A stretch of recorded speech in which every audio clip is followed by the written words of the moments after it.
Hello student, this is Arman, your English teacher, and today I am going to explain part 3rd.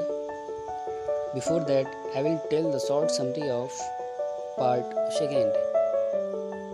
तो part 2nd में हम लोगों ने ये पढ़ा था कि जो हरीश है उसके इंग्लिश के नोटबुक में कवर नहीं है, मैथ्स में कुछ पेजेस मिसिंग हैं, साइंस का चिथड़ा उड़ चुका है।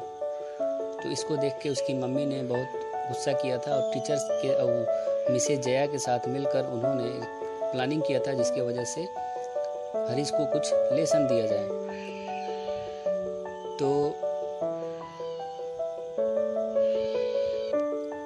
जैसे ही हरीश अपने क्लास में एंटर करता है उसके बाद से उसकी मैम आती हैं, सबको बोलती हैं कि अपने इंग्लिश के बुक सब लोग निकाल लें, टेस्ट है। तो सब भी बच्चे अपने बुक निकालने में बिजी रहते हैं। तो हरीश अपने सर को ऊपर करके एक तरफ देखता है और आंखों में आंसू लेके बैठा रहता है। तो उसकी मैम पूछती हैं कि हरीश तुम बुक क्यों नहीं निकाल रहे हो? तो हरीश बोलता है कि मेरी बुक जो है वो गायब हो चुकी है। तो मैम जो हैं उसकी मिसेस जया उस बहुत समझाती हैं उसको कि तुम अपने बुक के साथ अच्छा व्यवहार नहीं करते हो। ऐसा कुछ सपना मेरे कल रात आया था। बहुत से बुक जो थे हमारे तुम्हारे बच्चों की कंप्लेन कर रहे थे कि छोटे छोटे बच्चों का कंप्लेन कर रहे थे। वो बता रहे थे बुक्स की हम लोग उन सबसे दूर जाना चाहते हैं जो बच्चे हम लोगों को फाड़ते हैं, हमारे पेजेस इधर उधर करते हैं, हमारे बुक्स के चिथड़े करते हैं। तो मैम समझाती हैं उसको कि अगर हरीश तुम्हारे हम नोज़, हैंड्स और ईयर्स, लेग्स को अगर हम पुल करते हैं, खींचते हैं तो क्या तुमको हर्ट नहीं होता है? ऐसा ही हर्ट उन बुक्स को भी होता होगा। तो आज से तुम क्या करोगे? अपने बुक्स के साथ दयालुता दिखाओगे।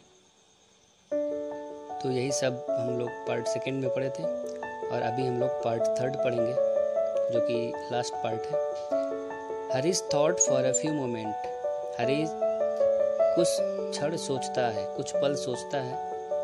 His mother, father, grandparent and other were always angry with him because of this single bad habit. तो हरीश के माता पिता, दादा दादी और अदर्स जो हैं दूसरे भी क्या हैं कि उससे हमेशा गुस्से में रहते हैं। क्यों? क्योंकि उसके पास एक बैड हैबिट है। और बैड हैबिट ये है कि हमेशा वो बुक्स को फाड़ते रहता है, बुक्स को गुम करते रहता है। In a sad tone he said, "Ma'am, just give me one last chance." तो वो लो वॉइस मतलब एकदम सैड होके अपने मैम से बोलता है कि मैम केवल मुझे आप एक लास्ट चांस दे दीजिए। I promise I will be very careful. और मैं आपसे ये प्रॉमिस करता हूँ कि मैं आगे से सावधान रहूँगा, आगे से कोई भी बुरी आदत हमारे में नहीं रहेगी। Mrs Jaya felt sorry for Harish. Mrs Jaya जो हैं वो हरीश के ऊपर उनको थोड़ी सी तरस आ जाती है।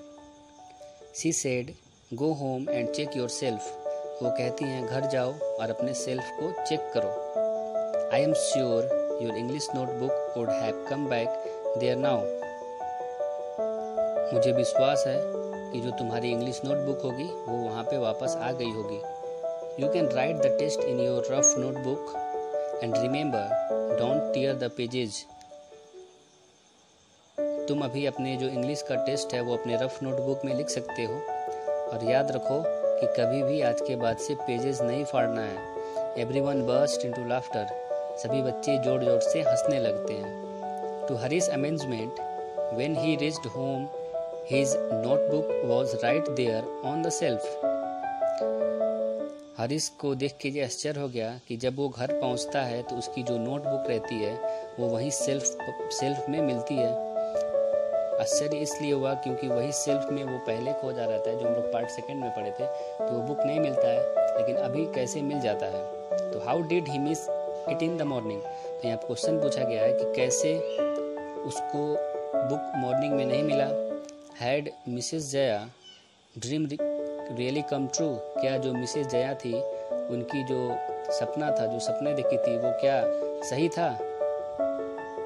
तो बस यही है हमारे पार्ट नंबर 3rd में। अगर इसमें भी आपको कोई परेशानी है तो आप हमसे पूछ सकते हैं। और इसके बाद से हम लोग क्या करेंगे कि आगे का जो बैक क्वेश्चन है इसको हम लोग करेंगे नेक्स्ट क्लास में। अगर इसमें भी कोई परेशानी होती है तो आप हमसे पूछ सकते हैं।